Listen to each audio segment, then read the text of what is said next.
Good morning. Hair oil இதுதான். Oil coconut oil பாருங்கள்.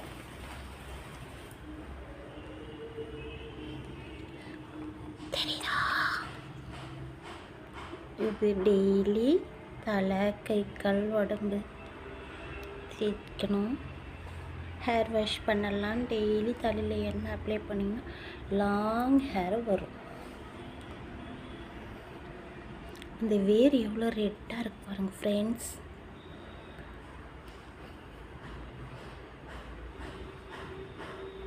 சரக்கே அடி அடி அடி பறக்கே. இது கிழிச்ச இது கோக்னட் ஆயில். அடியே அடியே இவளே இவேன சொல்லி பிறந்தவனே.